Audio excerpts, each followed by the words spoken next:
Hey, good morning, good morning, good morning, everyone. How are you guys doing today? How are you guys doing today? Hey, Happy New Year to each and every one of you guys, man. A Happy New Year, man. This is Gregory Wiles coming live to you from Houston, Texas with this inspirational morning walk. For first time listeners, I get some exercise in the mornings and I share my thoughts with you guys, what I'm inspired to talk about. Well, you can see I'm bundled up here today.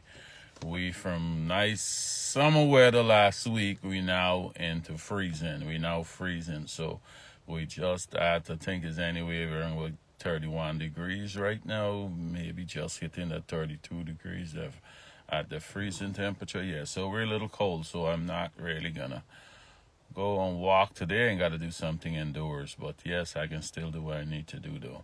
But yes, it's a beautiful day. Otherwise, it's got sun and we're gonna get the new year kick off and rolling right. I hope you guys got good weather wherever you are. The type of weather you expected for this time of the year. Well, yeah, guys, I'm excited about this year, 2022. Man, I'm excited. Now we can leave 21 behind us. That's the beauty with who God put us in time. That's so anything happen in the year we're not so pleased of, we can leave that behind us, and that's in the past, and we can continue to move forward. And as he said, time is gonna make everything better. That's the beauty when he put you in time, right? In eternity, just imagine, as one of the teachers had said, just imagine in eternity, you got a headache, and eternity is for eternity, right? It's forever. So that's the beauty with us in time. We can leave stuff behind, look forward for the future, and time is going to heal a lot of things, right? So what we're going to talk about this year here, man, we come into the new year. I know some of you had fasted and prayed and, and ready to check on the new year. I applaud you guys for that, and I say incorporate fasting in your daily walk with God, man, so you can be properly protected all the time, right?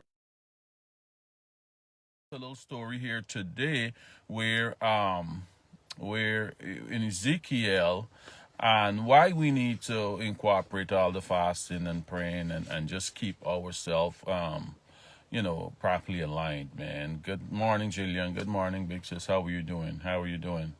Yeah, so that's why we need to be, on the right side. We need to be properly aligned. We need to be, got God's approval, man, because we don't know what's coming up this year. And I see COVID again is on the rise. So much people having the COVID and all kind of different things. Stephen A. Mr. Adams, how are you doing this morning, sir? Yes, we see all of these things coming up. We don't know what's in store for us this year, but we know that COVID is on the rise again. So much people that I know have it, dealing with it in hospital right now.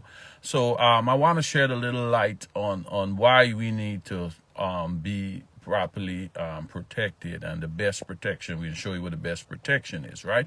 If you look at Ezekiel 8, you can take Ezekiel 8. In Ezekiel 8, which I can't go through and just summarize, all the elders of Judah at the time was in Ezekiel's house, and God took Ezekiel's spirit out of his body. That's our vision, right? And he was sitting there physically, but he take him into the temple and show him all the wickedness what the people were doing in the temple, right? The leaders like your pastors and all of them of that time, they showed them all the wickedness what they were doing inside the temple. They was worshiping other gods inside his house, and God was mad about that, right? God was mad about that. Happy New Year to you, Mr. Adams. So God was mad about that. So God showed Ezekiel, he said, see all this wickedness here, what these people doing? He said, I'm going to judge them. I'm going to bring some judgment on them. But to fulfill the scripture, Amos 3:7, where he said, Amos 3:7 says, surely the sovereign Lord does nothing without revealing his plan to his servants, the prophets. So before he brings judgment, he got to reveal it to one of his prophets to fulfill Amos 3:7. That's what I'm saying. A lot of these things that happen in here today, all these big disasters and all that, somebody he revealed it to one of his prophets, maybe in a dream. You get to get visions or not. But if they're not mature enough in that particular area, they may not know and what's all about. They might get up saying, man, I got a crazy dream, or I get this vision, and they don't know what to do with it and how to handle it. But he's going to reveal things. So he revealing to Ezekiel the judgment he's going to bring on Israel, right? So let's take it from 9 After he showed him what to do, so he said, I want to bring judgment on these people, but I want to show you what they're doing and why I'm bringing this judgment. So people don't want to know, okay, why? And there's the next thing I want people to understand. Everything bad is not of the devil. Everything bad, you see everything bad happens, oh, the devil. No, no, no, all the time it's not the devil. All the time it's not the devil. God sometimes is bringing judgment on his own people, right? So we're going to see that here in Ezekiel 9. So let's see what it says here. In Ezekiel 9, it said, then I heard him call out in a loud voice, bring near those who are appointed to execute judgment on the city, each with a weapon in his hands. Is God bringing judgment on his own people? And I saw 6 men coming from the direction of the upper gate, which faces north, each with a deadly weapon in his hand. With them was a man clothed in linen who had a writing kit at his side. They came in and stood beside the bronze altar. So they're getting the orders. God called these 6 angels in and he's giving them the orders. He said, now the glory of God of Israel went up from above the cherubim which it had been, and moved to the threshold of the temple. Then the Lord called to the men clothed in linen who had the writing kit at his side, and said to him, go through the city of Jerusalem and put a mark on the foreheads of those who grieve and lament over all the detestable things that are done in it. So he tell this guy with the this writing kit, like a kit with, guess he's got Sharpies in it. Let's say he got Sharpies in this kit, right? And God tell him, okay, I want a judgment. People are going to bring down some serious punishment on them. But before we start, you go ahead and mark all the people who are righteous. Remember, all the wickedness was going on in Jerusalem. They have some people who's not involved in the wickedness. And that's what I want to say. You might be in the minority in your office, in your life, your family, whatever. People might be doing a lot of stuff that is wrong, but you still need to stand up against it. That's what he said. You still need to stand up against it. You don't go along with it because it's your family, because it's a friend, and doing it wrong. He said, no, you need to stand up against the wrong if you know it's wrong, and try to get them on the right track. So those few people, those people who was not doing the wickedness, but they can't, the pastors and them so much more powerful than them, and they can't really stop it, but they was praying against all this wickedness that they were doing. So God tell the man with the writing tablet, go and put a mark on these people. I want you to put a mark on these people who was not participating in the wickedness that all of them was participating in. So people might tell you, you got to get a renewed mindset this year. Because people might tell, oh, everything is not spiritual. Everything is not, why everything has got to be about God, and why everything just don't happen. No. You stick to your principles. You know the right thing, you stick to it. Don't let nobody come and change you. Stick to it. And it might be in the minority most of the times, but you need to stick to it, because this is why you need to stick to it here, right? So God tell him, go and put a mark on the forehead of all these people, right? This is all spiritual, guys. You don't see this mark. That's what I'm saying. You don't see this mark. This is a spiritual mark, and we placed on you. So, right. So as I listened, he said to the others, follow him through the city and kill without showing pity or compassion. Slaughter the old men, the young men, and the women, the mothers and children, but do not touch anyone who has the mark. Begin at my sanctuary. So you tell him, begin at the church, because this is where a lot of the wickedness was going on. He said, begin there, right? So they began with the old men and who are in front of the temple. I'm showing you. So he sent these men out. He said, kill everybody else. So sometimes you might wonder, we might say, oh, there's a miracle. You might go, let's take the same COVID. 10 people might go to the party, same party where everybody did, and 8 of them contract COVID and 2 ain't get it. And you might say, how come they went to the same party? What happened? I'm so lucky, I'm so blessed. Who knows? Somebody probably was praying, and they have the mark on them, so it couldn't touch them, right?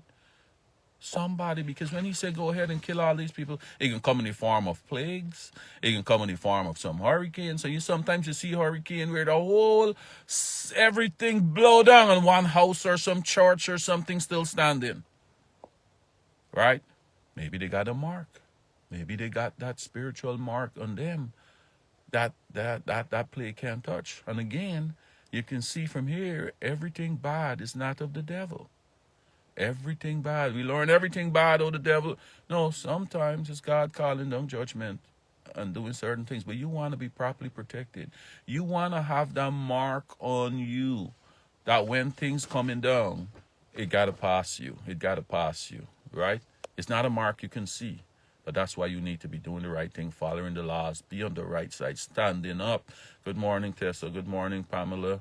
Jefferson, how are you guys doing today? But you want to standing up and doing the right thing. When you know the right thing, don't be follow along. Because these people here could be following along because of the pastor doing it because of this, and they could be going on, and they could be end up in the same demise with the other people, right? So that's why Psalm 24, Psalm 23, I love this, one of my favorite Psalms, and I love this part to say, even though I walk through the valley of the shadow of death, I will fear no evil, for thou art with me, thy rod and thy staff, that comfort me.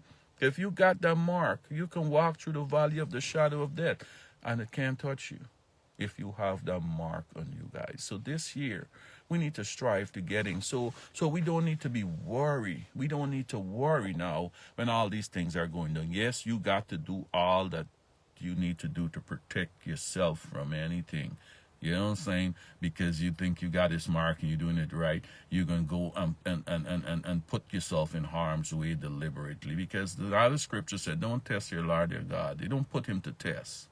Don't put him to test. Don't say, oh, I'm holy and I'm going to go and just knowing everyone here have this disease, I'm going to go unprotected. And no. You don't do that, right? You don't test him. You do everything to protect yourself, and he is going to do the rest. If he put a mark on you, you will be protected, right? So let's strive for that this year, guys, because we don't know what's coming up. We don't know. As soon as we leave our houses, right in our own houses, all the dangers that surround us. That's why we want to have the mark. We want to be protected spiritually. So we don't have to worry, right? We don't have to worry. He said, who worry? If you worry, could you add a single day to your life by worrying? So he's saying, all you need to do is seek me. Seek me first, the kingdom and his righteousness, and everything else will be added onto thee. So you don't have to worry. So if you under his protection and you got the mark, man, you don't have to worry no more, right? That's what he's saying. You don't have to worry. If you're worrying, I mean, you're not following what he asks you to follow, right? So look at those little laws we're talking about. Have a renewed mindset this year. If you know what is right, you stick to what is right, and don't let anyone turn you from it, regardless if it's a friend or a family, a mother, brother, sister, or if it's right and you know it's lining up with the word, don't make no one take you off of that. All right, guys? So I'm going to leave that there, man. Have a Happy New Year, guys. But as us, we don't want to just say have a Happy New Year. We know if we're doing the right thing and following the law, we know it's going to fall into place, right? We know it's going to fall into place, right? So, guys, go out there and practice all these little laws, man, and just watch you get the success in this year. And watch all your resolutions come true, all the things that you're praying for. And you don't do the scriptures, bring up those scriptures, petition him for you. Do the right thing, and they're going to come true, man. All right, guys, I'm going to leave that there, but have a great 2022, man. I'll talk to you guys again. Today's what? On Wednesday. All right, goodbye.